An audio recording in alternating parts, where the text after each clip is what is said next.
ის საქმე, რომელიცაც შეუძლია დააკავონ ასეულობით ადამიანი. საბოტაჟის ეგრეთ წოდებული, ხო? ბომბეიდან ის რაც იმ საქმეში წერია, რაც ჩვენ წაგვიკითხეს ყოველ შემთხვევაში იმ ცნობილ განცხადებაში, იმდენად აბსურდულია, მაგალითად, მათ თქოს იქ იყო ერთი ესეთი ეპიზოდი, რომ ლაკასთან მიმართებაში იყო თუ არ ვცდები, თუ მეშლება შეიძლება ვინმე სხვასთან, მაგრამ მე მგონი არ მეშლება, რომ თურმე ქართული ოცნების, ანუ საქართველოს ხელისუფლების წარმომადგენლების წინააღმდეგ საქციებთან დაკავშირებით მართავდა შეხვედრებს დასავლეთში. ხო, ელენესთან დაკავშირებით იყო, მე მგონი. ხვდებით რა? ანუ მაგ ლოგიკით თქვენ შეიძლება დაგიჭირონ ნებისმიერი ადამიანი, პოლიტიკოსი, არასამთავრობო ორგანიზაციის წარმომადგენელი, სტუდენტი, ანუ უცხოელებთან ურთიერთობაში მყოფი ნებისმიერი ადამიანი, რომელიც არის განსხვავებულად განწყობილი ქართული ოცნების მიმართ, არ არის მათი მეხოტბე და ოსანას არ უმღერის. ყველა ნებისმიერი ადამიანი, იმიტომ რომ ნებისმიერი სტუდენტი, ქართველი სტუდენტი, რომელიც უცხოეთში სწავლობს და არ არის ოცნების მხარდამჭერი, ნებისმიერ შეხვედრაზე, ნებისმიერ საჯარო დისკუსიაში, სადაც საქართველოს საკითხი დგება, გარწმუნებთ, რომ ამ საკითხს აყენებს. ბოლო სკანდალს შემოვიტანდი მაშინ ახლა მაგ კონტექსტში, ზუსტად გერმანიის ელჩთან სტუდენტების ახალგაზრდების შეხვედრა რომ იყო და პროპაგანდამ საოცარი ამბები აწია და საერთოდ ბოლოს ოცნების დეპუტატია ასეთი მაჭავარიანი, რომელმაც თქვა, რომ აი იქ იგეგმებოდა ირანივით მსხვერპლი უნდათ რომ იყოს ვინაიდან პროტესტმა უკვე ძალა დაკარგაო, ანუ ყველანაირი სიგიჟე შეუძლიათ მოაბან რასაკვირველი ამ საქმეს, მაგრამ ელოდებით რომ ეს ყველაფერი ელოდებით, ხო? კი, აბსოლუტურად, უბრალოდ მე ვფიქრობ, რომ ელოდებიან საკონსტიტუციო სამართლოს გადაწყვეტილებას, პაუზა არის ხელოვნური, ბუნებრივია ხა საკონსტიტუციო სამართლოს შეუძლია ნებისმიერ დილას გაიღვიძო და დაგახვედროს გადაწყვეტილება, უბრალოდ მათ აქვთ ინსტრუქცია, რომ ჯერჯერობით სავარაუდოდ აქვთ ინსტრუქცია, რომ ჯერჯერობით ეს არ იყოს, იმიტომ რომ მე მაინც ვფიქრობ, რომ ის რაც მოხდა ვენესუელაში, ის რაც ხდება ირანში, ანუ ის რომ ისინი სრულიად ერთმნიშვნელოვნად ხედავენ, მათ დაინახეს თვალხილულად ხელით შეეხნენ დასასრულს, ან ირანის შემთხვევაში პოტენციურ დასასრულს დიქტატურის. და ვფიქრობ, რომ ეს არის ერთგვარი მოცდის ფაზა, რა მოხდება და როგორ იქნება გაგრძელება. იმიტომ რომ ძალიან ხშირად ყოფილა საუბარი ამაზე, რომ აი როდის შეიძლება გამოიხედოს ახალმა ადმინისტრაციამ ჩვენსკენ. და პასუხი ძალიან ხშირად იყო ხოლმე, რომ აი თუ ირანთან დაკავშირებით რაიმე მოძრაობები დაიწყო და ვიღაცა რუკას დახედავს, სიტყვის, ეს ქვეყანა ჩვენი პარტნიორი რო იყო და სტრატეგიული თანამშრომლობა რო გქონდა და ამხელა ინვესტიცია რომ გვაქვს ჩადებული, ამხელა დახმარება რო გვაქვს გაწეული, სად არის შეგვიძლია რომ დავიხმაროთ ამ ბრძოლაში, შეიძლება რომ იქ რამე ხდებოდეს ისეთი, რომელიც რეგიონში დემოკრატიის განვითარებას, თავისუფალი სამყაროს გაძლიერებას ხელს შეუწყობს, თუ პირიქით. მოკლედ, ეს ძალიან შორს ჩანს, მაგრამ ამასობაში, როდესაც შენ სამეზობლოში ასეთი ამბები ხდება, და ასევე ვიცით, რომ ძალიან მაღალი რანგის ვიზიტია დაგეგმილი ამ წუთას, თუ რამე არ მოხდა მსოფლიოში ისეთი, რაც ამას შეუძლებელს გახდის, სამხრეთ კავკასიაში ძალიან მაღალი რანგის ვიზიტი იქნება თებერვლის ბოლოს და მე ვფიქრობ, რომ მათ ჯერ კიდევ იმედი არ დაუკარგავთ, თუმცა არ ვიცი ეს იმედი სამწუხაროდ რას ეფუძნება, მაგრამ ვფიქრობ, რომ ჯერ კიდევ იმედი არ დაუკარგავთ, რომ იქნებ როგორღაც მოხერხდეს და თავადაც გახდნენ თანამონაწილე ამ პროცესში. აი იზოლაციიდან თავის დაღწევის შანსი აქვს. მე სამწუხაროდ იცით რა არის, მე იმ ადამიანებს ვეკუთვნი, ეხლა ძალიან ბევრმა შეიძლება ნახევარ წუთში ჩემი ბულინგი დაიწყოს Facebook-ზე, რაც ახლა დიდად არ მაღელვებს, მაგრამ სულ არ გამოვრიცხავ, მაგრამ მე არ ვეკუთვნი იმ ადამიანებს, რომელიც კმაყოფილია იმითი, რომ თუ ამერიკის ვიცე-პრეზიდენტი ჩვენს მეზობელ ქვეყნებში იქნება და საქართველოს საერთოდ ამ დღის წესრიგში არ იარსებებს, ამით ვიყო კმაყოფილი იმის გამო, რომ უიმე რა მაგარია ქართულ ოცნებას არ ელაპარაკებიან. მე ვფიქრობ, რომ ეს ძალიან მძიმე ამბავია ჩვენთვის, ეს კატასტროფაა, როდესაც რეგიონში, სადაც თავარი საყრდენი, თავარი პარტნიორი, თავარი მეგობარი იყო საქართველოს მუდმივად 30 წლის განმავლობაში ამერიკის შეერთებული შტატებისთვის, ამ რეგიონში ამხელა ამბავი ხდება, პრაქტიკულად ყოველ დღე, აი ამ ფონზეც კი ვენესუელაში კრიზისის, ირანში კრიზისის, ამერიკის ამხელა ჩართულობის, იქით გრენლანდიის პროცესის, ნატოსთან რამის, რა ვიცი, არ მინდა ხა მძიმე სიტყვები გამოვიყენო, აი ამ მთელი ორომტრიალის ფონზე პრაქტიკულად ყოველ დღეს სახელმწიფო დეპარტამენტი მორიგ ახალ ამბავს გვთავაზობს საჯარო სივრცეში სომხეთთან და აზერბაიჯანთან დაკავშირებით. დღესაც მაგალითად მარკო რუბიოს განცხადება გავრცელდა, სადაც მადლობა გადაუხადა აზერბაიჯანელ კოლეგას იმისათვის, რომ აღდგა სომხეთის სამწუხაროდ ჩვენ ამოვარდნილები ვართ. ხო, აი ამ ფონზე, როდესაც ამ რეგიონისადმი ყურადღება მაინც არ ნელდება მთელი აი ამ გლობალურად მიმდინარე პროცესების მიუხედავად, ძალიან სამწუხაროა, რომ საქართველოს უბრალოდ არათუ გვერდზია დარჩენილი. საერთოდ არაფერში აღარ წერია, არსად არაფერში არ ჩანს, არსად არ ფიგურებს, არავინ არ ამბობს, რომ სამხრეთ კავკასიაში სტაბილურობა საქართველოს გარეშე შეუძლებელია, რაც მაგალითად იყო ისეთი ფრაზა, რომელსაც ყველა ამბობდა, ყველა იმეორებდა, მუდმივად ამბობდა, მუდმივად იმეორებდა, იმიტომ რომ ესეთი მოცემულობა იყო შექმნილი ძალიან დიდი ხნის განმავლობაში. ამიტომ ეხა ესენიც ხომ ხედავენ ამ ყველაფერს, რა თქმა უნდა და დაინახეს როგორც ჩანს, როგორც რაღაცა იმედი, რომ აი იქნება ამ ფონზე შანსი გაჩნდეს და ამიტომ ეხა ერთგვარ პაუზაში. და არის შანსი, ფიქრობ? სამწუხაროდ ჩემი იმ ინფორმაციით, რომელიც მე მაქვს და იმ ურთიერთობებით, რომელიც მუდმივად მაქვს, ეს შესაძლებლობა არ ჩანს. და სამწუხაროდ ამას ვამბობ ხაზგასმით, სამწუხაროდ მიუხედავად იმისა რას ვფიქრობ მე ქართულ ოცნებაზე, მიუხედავად იმისა, როგორი განწყობა მაქვს ამ ადამიანების მიმართ, მე ვფიქრობ, რომ ეს არის ისტორიული მომენტი, რომელსაც გვაკარგებინებენ, რომლითაც ძალიან უკან გვაგდებენ, აი 2000 წლით უკან გვაგდებენ.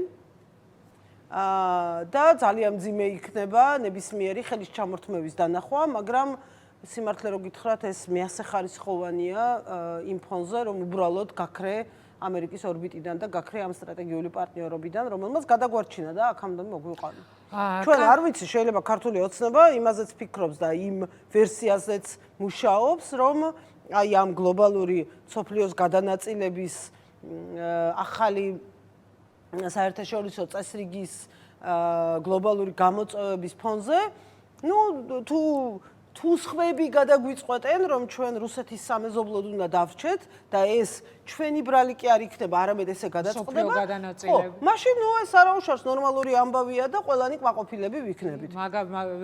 მე საერთოდ მგონია, რომ მიზანმიმართულად ხდება ყველაფერი, რაც აქამდე რა თქმა უნდა, ამას ვამბობ ზუსტად. მათი გადაწყვეტილებები, რომ თავადვე აღმოეჩინათ ის ქვეყანა და საკუთარი თავი იზოლაციაში, იმიტომ რომ მათთვის ყველაზე ბუნებრივი და ორგანული მოკავშირე მოსკოვი და კრემლია. აი როგორ ძალიან ბევრჯერ მომისმენია ძალიან გონიერი, წესიერი ადამიანებისგან, რომლებიც ქართველებზე არ ვამბობ, ჩვენი პარტნიორი ქვეყნებიდან, რომლებიც სულ მეკითხებოდნენ ხოლმე, რომ კარგი ხა თქვენ რომ ამბობთ, რომ ქართულ ოცნებას არ უნდა ევროკავშირში და შეგნებულად მოქმედებს ევროკავშირის წინააღმდეგ.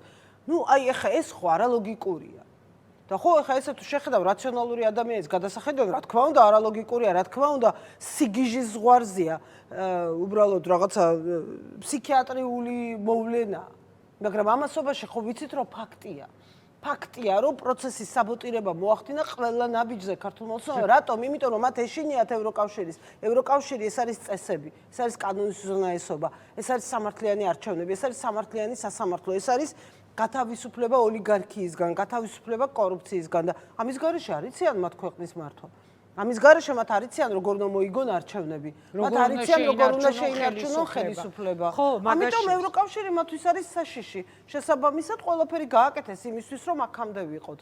აქამდე მოვსულიყავით. ხო, ამიტომ მგონია თქო ეს ჩემი პირადი აზრია რომ ეს არის მათი სრულიად აწონილი, გააზრებული გადაწყვეტილებები, რაც აქამდე მიუღია თავისი 28 რიცხვის კობახიძის ჩათვლით, განცხადების ჩათვლით, რამაც დაიწყო კიდეც ის პროტესტი, რაც ახლა ქუჩაშია და ბოლო კითხვა მინდა დაგისვათ მე და თქვენ მრავალწლიანი ურთიერთობის გამოცდილება გვაქვს ჯერ კიდევ ახალგაზრდა იურისტთა ასოციაციიდან როცა თქვენ ხელმძღვანელობდით იქიდან მოყოლებული მე როგორც ჟურნალისტი და ბევრჯერ მინახავს პოლიტიკური პროცესებისას თქვენს მიერ გამოთქმული ვარაუდები, როგორ შეიძლებოდა განვითარებულიყო მომავალი ამა თუ იმ ხელისუფლების და დღეს ასეთი კითხვა მინდა დაგისვათ, აი ამ დიდი გამოცდილების გათვალისწინებით, როგორ დაასრულებს თქვენი აზრით ოცნება და ივანიშვილი?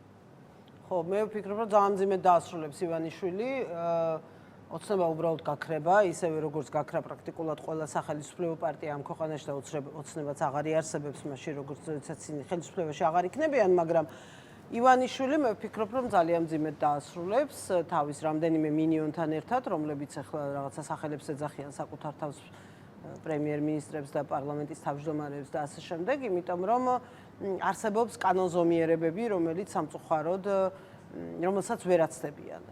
მე ვფიქრობ, რომ ის დაკარგავს ყველაფერს, არა უბრალოდ ძალაუფლებას, არამედ დაკარგავს ყველაფერს და შესაძლოა თავისუფლებასაც. სანქციებს გულისხმობთ ახლა? სანქციები რა შეიძლება მოყვეს სანქცია? ანუ ყველაფერს ხო, მე იმედი დაკარგავს მაქვს, რომ მანამდე მოხდება ეს და ქვეყნის გათავისუფლებას. მე სწორი ფორმულირება ვერ გავაკეთე, ანუ ყველაფერს დაკარგავს, ანუ რას გულისხმობთ? საკუთარი თავისუფლების ჩათვლით ამას გულისხმობ. ანუ ის ადამიანები ქართული ოცნების მაღალი თანამდებობის პირები, რომლებიც ახლა საპატიმროებში არიან, არ იქნებიან ბოლონი, რომლებიც საპატიმროებში აღმოჩნდებიან, ჩემი აზრით, იმიტომ რომ კი, მე ვფიქრობ, რომ ის არ არის მზად რაიმე ტიპის ცივილიზებული, რა თქმა უნდა, არსებობს მეორე გზა და ეს მეორე გზა არის მშვიდობისკენ, კონსენსუსისკენ, საზოგადოების გამთლიანებისკენ პროცესის წაყვანა და ერთგვარი დიდი თანხმობის შედეგად არჩევნების ჩატარება, რომელშიც უკვე სამართლიანი არჩევნების კვალობაზე გამარჯვებული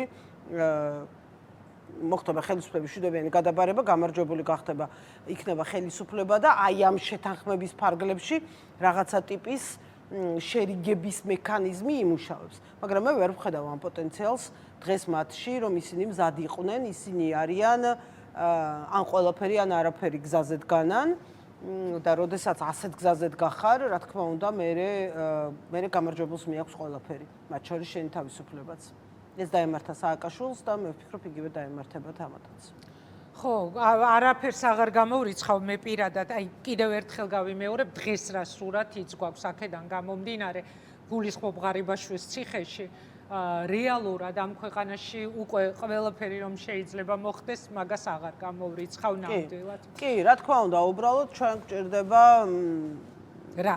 მე ვფიქრობ, ქართულ ოცნებასთან დაკავშირებით ყველაზე ნაკლები კითხვა მაქვს მე პირადად. რაღაცნაირად მათი ბედი ჩემთვის, ჩემს გონებაში, ჩემს თავში გადაწყვეტილია, დალაგებული მაქვს, ვიცი მათ მაშვისთან გავხდეთ. იმათ ხედავ, სად არიან, სად იქნებიან, რა ელით. მე უფრო მეტად ვფიქრობ, რომ ეხლა უფრო მეტი საფიქრი, სამსჯელი, სალაპარაკო, სადისკუსიო გვაქვს იმ ახალ სუნთქვაზე, რომელიც უნდა გაიხსნას იმისათვის, რომ აი ბოლო გარდამტეხი შეტევა განხორციელდეს პოლიტიკურ პროცესს გულისხმობ ჯამურად, იმიტომ რომ შეიძლება სულ არ არიან დღეს პოლიტიკურ პარტიებში ის ადამიანები, რომლებმაც უნდა გადაიბარონ ამ ქვეყნის მმართველობა. და მე აქ აუცილებლად არ გულისხმობ იმას, რომ რაღაცა ყველა 20 და 25 წლის გოგო ბიჭები უნდა მოვიდნენ ხელისუფლებაში, რასაც მივესალმები, მაგრამ არა მაქვს ეს აკვიატებები, რომ აი მაინც და მაინც აუცილებლად ასე ამ გზით, ამ ფორმით ეს ხალხი ან მარტო ის ხალხი, ან ისინი არავითარ შემთხვევაში მარტო ესე. არა, აქ სწორი, მოკლედ, აქ მთავარი არის, კიდევ ერთხელ გავიმეორებ ამ სიტყვას, ნებისმიერი გუნდი, ჯგუფი, კონფიგურაცია, რომელიც მოახერხებს იმას, რომ კონდეს იდეა და ენერგია. ანუ გაიხსნას ეს ჩართოს ეს მეორე სუნთქვა, რომელიც ამ პროტესტს უკვე პოზიტიურ ენერგეტიკას მისცემს, ანუ გამარჯვების ენერგეტიკას მისცემს, არა უბრალოდ წინააღმდეგობის, რომელიც ფანტასტიურია ამ 4 დღის განმავლობაში. არამედ გამარჯვების ენერგეტიკას მისცემს და ქვეყანას წაიყვანს კრიზისიდან გამოსვლისკენ. იმიტომ რომ სხვა შემთხვევაში რა მნიშვნელობა აქვს როგორ დაამთავრებს ივანიშვილი? თუ 2-3 წლის შემდეგ აღმოვაჩინეთ, რომ ყველა მატარებელმა ჩაგვიარა. ყველა მატარებელმა. ამერიკულმა, ევროკავშირის, ნატოს და ესე დავჭით პირდაპირ რუსეთთან ერთი-ერთზე. ხო, გასაგებია, რომ ვიღაცისთვის ემოციურად მაინც მნიშვნელოვანი იქნება, სად იქნება ივანიშვილი. მაგრამ ამ ქვეყანაში აღარავის არ ემახსოვრება 50 წლის შემდეგ ივანიშვილი. გვემახსოვრება, რომ ისევ რუსული ჩექმის ქვეშ ვართ. და ბრძოლა თავიდან გადასატანი გვაქვს. მადლობა თინა, მადლობა წარმატება მინდა გისურვოთ, დიდი მადლობა რომ იყავით ჩვენი სტუმარი. ისე წარმატებით ეხა წეღარაზეც საუბრობდით აღზრულ საქმესთან დაკავშირებით, ერთ-ერთი კანდიდატი შეიძლება თქვენ აღმოჩნდეთ პირადად ციხეში გასაშვებებს გულის უცხოელებთან კონტაქტის მე არასოდეს არ დამიმალავს, რომ დიახ, რა თქმა უნდა, დანაშაულისთვის სასჯელი უნდა იყოს გარდაუვალი. და ეს სასჯელი არის ხან ადგილობრივი სასამართლოთი და ხან სანქციებით. რადგან არა გვაქვს სასამართლო, ის არის ერთადერთი შანსი, რომ გააჩერო რეჟიმი. მე ეს არც არასოდეს დამიმალავს. და ეს შეიძლება თქვენ მოგიტყვიალო ბრალად და გაგიშვათ. ეს თუ დანაშაულია, არ მაქვს პრობლემა. კარგად